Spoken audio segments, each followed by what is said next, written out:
ఆచి chicken masala. KGF, Salaar సినిమాలతో Indian box office ని షేక్ చేసిన సెన్సేషనల్ డైరెక్టర్ ప్రశాంత్ నీల్ తన కెరియర్ లో తీసుకున్న బిగ్ డెసిషన్ గురించి రివీల్ చేశారు. ఎంతో ప్రతిష్టాత్మకంగా అనుకున్న ఒక భారీ ప్రాజెక్ట్ ను శాశ్వతంగా పక్కన పెట్టేసిన విషయాన్ని గుర్తు చేసుకున్నారు. అసలు ప్రశాంత్ నీల్ కెరియర్ లో రెండో సినిమా విషయంలోనే ప్రశాంత్ అలాంటి నిర్ణయం ఎందుకు తీసుకున్నారు? ఉగ్రం సినిమాతో డైరెక్టర్ గా కెరియర్ స్టార్ట్ చేసిన ప్రశాంత్ నీల్ రెండో ప్రయత్నంగా ఒక ఎమోషనల్ ఫ్యామిలీ స్టోరీని రెడీ చేసుకున్నారు. కమర్షియల్ ఎలిమెంట్స్, సెంటిమెంట్ తో ఈ స్క్రిప్ట్ పర్ఫెక్ట్ గా సిద్ధం చేసుకున్నారు.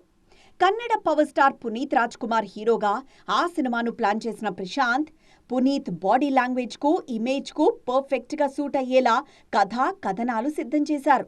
హోంబలే ఫిల్మ్స్ బ్యానర్లోనే తన రెండో సినిమాగా పునీత్ తో ప్రశాంత్ ప్లాన్ చేసిన సినిమా సెట్స్ మీదకు రాకుండానే ఆగిపోయింది. పునీత్ రాజ్ కుమార్ చనిపోవడంతో ఆ ప్రాజెక్ట్ను పక్కన పెట్టేశారు మేకర్స్. అయితే ఆ కథ విషయంలో షాకింగ్ డెసిషన్ తీసుకున్నారు ప్రశాంత్ నీల్. తాను ఎంతో కష్టపడి సిద్ధం చేసుకున్న ఆ కథతో ఎప్పటికీ సినిమా తీయనని చెప్పేశారు. పునీత్ కోసమే రెడీ చేసిన ఆ కథలో మరో హీరోను ఊహించుకోలేకపోతున్నానన్న ప్రశాంత్ నీల్ ఇక ఎప్పటికీ ఆ కథతో సినిమా చేయనని చెప్పేశారు. ప్రశాంత్ ఇచ్చిన ఈ స్టేట్మెంట్తో పునీత్ ఫ్యాన్స్ ఎమోషనల్ అవుతున్నారు. వరుసగా డార్క్ థీమ్ యాక్షన్ డ్రామాలే చేస్తున్న ప్రశాంత్ నీల్ ఫ్యామిలీ సినిమా చేసుంటే ఎలా ఉండేది అన్న డిస్కషన్ కూడా ఇండస్ట్రీ సర్కిల్స్లో జరుగుతోంది.